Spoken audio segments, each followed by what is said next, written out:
Hello மக்களே, எல்லாருக்கும் happy இரவு வணக்கம். கோலம் பேசுதடி சீரீஸில் கோலம் 56. இன்றைக்கி என்ன கோலம் பார்த்திங்கன்னா, நார்மலாக கோடு போடுவோம்ல 3 டாட் வச்சு, அந்த மாதிரி நேராக குறுக்க கோடு போட்டுட்டு அதுக்கு மேலே ஒரு பெண்டு வளைவு மாதிரி போட்டுட்டு அதுக்குள்ளே வர கோடில் இழுத்து ஒரு லீஃப் மாதிரி போட போகிறோம். இதுதான் சிம்பிளான ஒரு ஃப்ளவர் கோலம் தான். ஆனால் என்னென்னா, நம்ம உள்ளே கொடுக்குற டிசைன்னால் அதை நம்ம ஃபெஸ்டிவல் டயத்துலாம் கூட போட்டுக்கலாம். இன்க்ளூடிங் நீங்கள் கலர் ஆட் பண்ணிக்கோங்க, அது நல்லாயிருக்கும். நான் கலர் ஆட் பண்ணி ஃபெஸ்டிவல் கோலம்னு சொல்லிவிட்டு நான் தனியாகவே போடுறேன். இப்போதைக்கு இருக்கிற வீடியோ மட்டும் நான் போட்டுட்டு அதுக்கப்புறம் ஸ்டார்ட் பண்ணுறேன், ஓகேவா? அதுக்கு மேலே சிம்பிளான ஒரு வளைவு மாதிரி அதுக்குள்ளே ஒரு குட்டி டிசைன் தான் போட்டிருக்கேன்.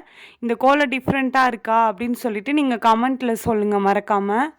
அந்த விளக்கு குட்டியாக சரி இடம் இருக்கே, ஸ்பேஸ் இருக்கே, விளக்கு போடலாம் அப்படின்னு சொல்லிட்டு தான் போட்டேன். அந்த விளக்கு நல்லா இருக்கா இல்லையா அப்படின்னு சொல்லிட்டு சொல்லுங்கள். அந்த விளக்கு டிஃப்ரெண்ட்டாகவும் இருக்கும். குட்டியான விளக்கு, நடுவில் கோடு, அதுக்கு மேலே 2 சைடும் சுழிச்சு விட்டா மாதிரி. விளக்கு கோலத்தை பார்த்தா மாதிரி இருக்கும், ஆப்போசிட்டில் பார்த்தா மாதிரி இருக்காது.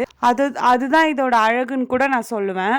ஓகே மக்களே, இந்த வீடியோ உங்களுக்கு பிடிச்சிருந்தா மறக்காமல் சுந்தருமா ஜெயந்தி சேனலை சப்ஸ்கிரைப் பண்ணிக்கோங்க. இந்த கோலம் பிடிச்சிருந்தா இந்த வீடியோவுக்கு லைக் பண்ணிக்கோங்க.